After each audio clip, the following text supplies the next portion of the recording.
Le télétravail est vraiment devenu de plus en plus présent et fait maintenant partie intégrante de nos habitudes de vie au travail, mais également de notre conciliation travail-famille. Par contre, vous êtes nombreux à me demander des conseils ou à vouloir vraiment optimiser leur travail pour être plus confortable, sécuritaire, mais surtout productif.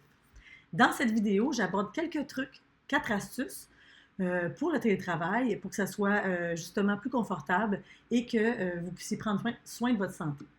Je m'appelle Pascaline Eloi, je suis ergothérapeute et ergonome et j'aide les entreprises et les travailleurs à prendre soin de leur santé au travail par le biais de formations, de conférences ou de consultations. Astuce numéro 1, créer un espace dédié qui est vraiment pour le travail et où la lumière et la concentration est idéale et facile pour vous toute la journée.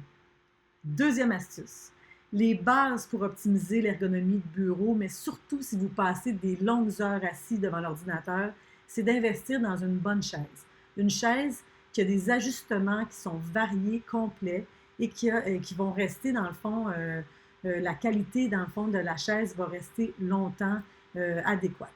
Donc, c'est sûr qu'une fois qu'on a la bonne chaise, c'est bon de suivre un webinaire ou d'investir dans une consultation préventive auprès d'un ergothérapeute ou d'un ergonome pour bien s'assurer que les ajustements soient adéquats et que vous compreniez comment les remettre ou les modifier au besoin.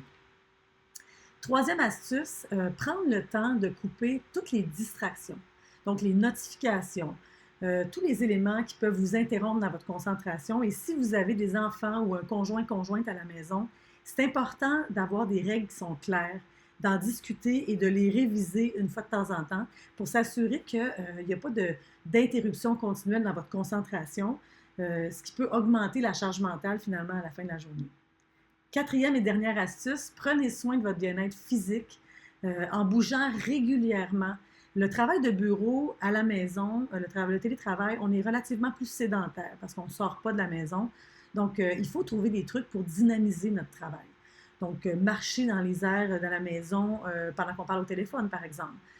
Travailler 10 minutes sur l'îlot de cuisine.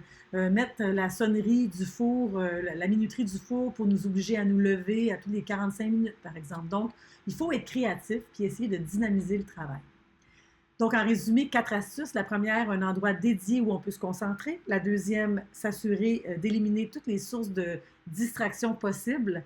La troisième, s'assurer qu'on investit dans une bonne chaise ou dans un webinaire pour être sûr qu'on est bien ajusté. La quatrième, dynamiser votre travail en choisissant des tâches que vous pouvez faire debout ou à la marche. J'espère que vous avez aimé cette vidéo. Je vous invite à cliquer j'aime ou à la partager si c'est le cas. Si vous voulez en savoir plus dans l'ajustement, je vous invite à télécharger mon outil gratuit d'ergonomie de bureau directement en cliquant sur le lien dans le descriptif. Vous pouvez également aller explorer les autres services de consultation et de formation que j'offre. Et d'ici là, je vous souhaite une bonne chance dans l'ajustement de votre bureau en télétravail. Merci.